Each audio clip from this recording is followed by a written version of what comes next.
Everyone, my name is Charlie Yan. I'm from Southern Connecticut State University, and this afternoon I will talk about art and business and how we can use art to improve or cultivate our emotional and spiritual intelligence so that it can help us to become more conscious leader. By the way, my presentation will be a little bit longer because I'm not that familiar with that fast-paced presentation. I'm more kind of academic. So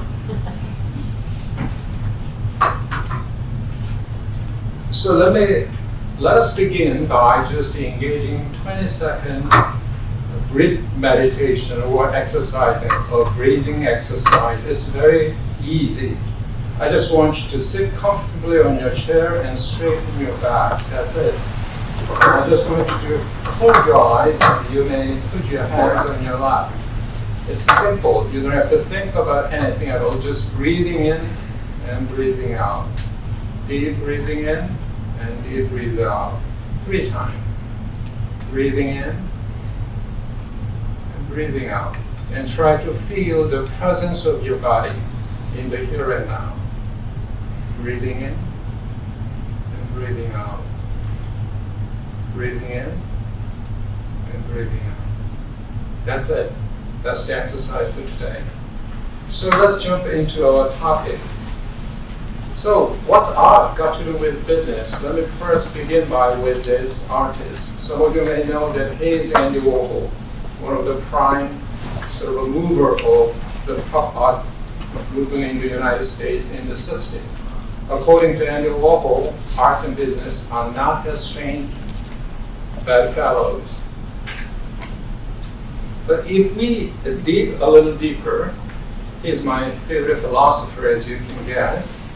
By appreciating art, it can help us to be more grounded. It can help us integrate our life. So take-home message of my great presentation is this: art can be the antidote to distraction, since most of us will be easily distracted in this time of life. So, in order to give a little bit more background information, I touch upon the premise of evolutionary psychology.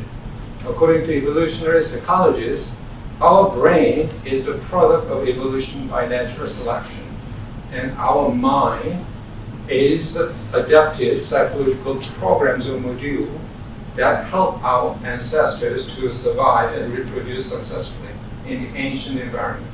And we have inherited those adaptive psychological modules or programs.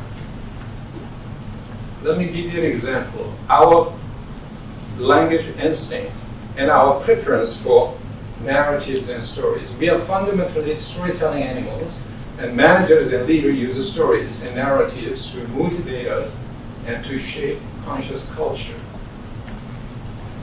So this is some sort of a take-home exam of my brief presentation. First, art appreciation can help us to develop our emotional skills. And art appreciation can provide a very effective and powerful medium to make sense of some spiritual ideas or values. Most of us have thought that spiritual values are too abstract to understand. But spiritual values can be easily grasped through appreciating art, and I will give some examples. So I will provide two basic information about 2 key concepts. First, emotional intelligence. Emotional intelligence has become household name these days.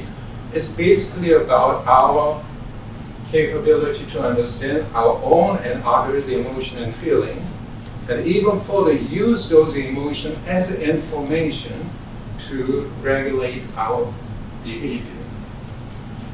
Spirituality is a huge, big word, but for me, it is our built-in, innate sort of a capability to ask a deep questions about meaning and purpose of our lives.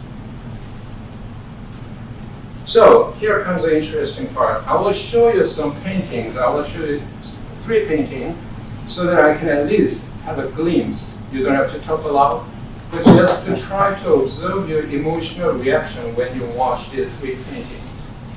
The first one.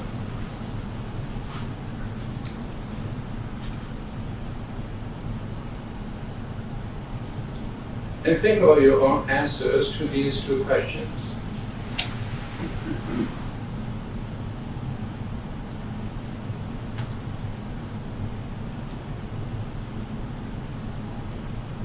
Second painting.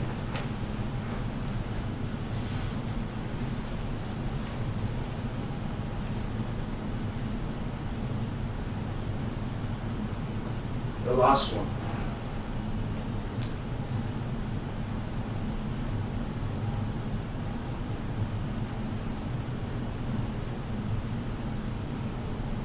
The second and third one are interesting because there are two different style painting. First one is oil painting drawn by German painter. It's a 17th century, 18th century painting. The last one is drawn by Korean scholar painter in 15th century.